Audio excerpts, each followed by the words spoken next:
Hello guys, welcome to my channel. তো আর একটা নতুন ভিডিওতে আপনাদের স্বাগতম। ভিডিওটা হলো যে রাজিদার অপমানের জবাব দিল রাজিদা।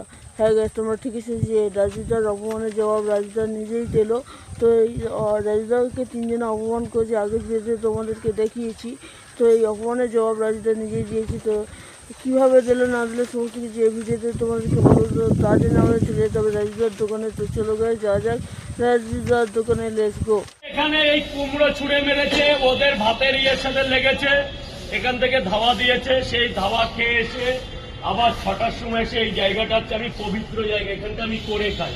এখানে আমার বাবা মার পরের এই স্থানটা বলছিল আবর্জনা ভর্তি এখানে নাকি। শুভদা, তুই তো একটা দোকানদার, তুই আমার পেছনে অনেক লেগেছিস, অনেক কথা বলে, আজ পর্যন্ত কিন্তু আমি কিচ্ছু বলিনি। কিন্তু তুই এই জায়গাটা মদের ঘরে তুই বাথরুম করলি, এটা করে আমি আমার বাবা মা, বৃদ্ধ বাবা মা, আমার বউ, আমার পরিবার, তুই কি করে পারলি একটা ব্যবসায়ী হয়ে? তোমরা তো দেখলে যে রাজিদা কীভাবে কথাবার্তাগুলো বললো, আর এমনভাবে কথাবার্তাগুলো বললো, এমনভাবে বললো যাতে পুরো অপমানের জবাবটাই যেন দিয়ে দিল। হ্যাঁ গ্যাস, পুরো অপমানের জবাবটা দিয়ে দিল।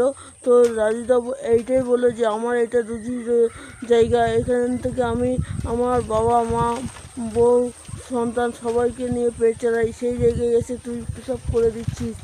তো শুভদার নাম ধরেও বললো যে তুই একটা ব্যবসায়ী হয়ে তুই কীভাবে পারলি যে এই জায়গাটায় সব করতে। তো দেখ আমার কাছে খুবই ভালো লেগেছে যে রাজিদা এইরকমভাবে কথাবার্তাগুলো বলছে। এরকম কতটা ভদ্র হলে তবে এইরকমভাবে কথাবার্তাগুলো বললো। শুভদার মতো অবাধ্য নয় রাজিদা, আমার কাছে যেটা মনে হলো। তো রাজিদা পুরো শান্ত মেজাজে পুরো অপমানের জবাবটা দিয়ে দিল। তো এই ছিল আজকে ভিডিওটা ভালো লাগলে লাইক কমেন্ট শেয়ার করবেন, আর অবশ্যই চ্যানেলটা সাবস্ক্রাইব করে পাশে থেকে বেল আইকনটা প্রেস করবে যাতে করে এরকম নতুন ভিডিও আপনাদের সামনে নিয়ে আসতে পারি। তো ভিডিওটা সম্পূর্ণ দেখার জন্য অসংখ্য ধন্যবাদ।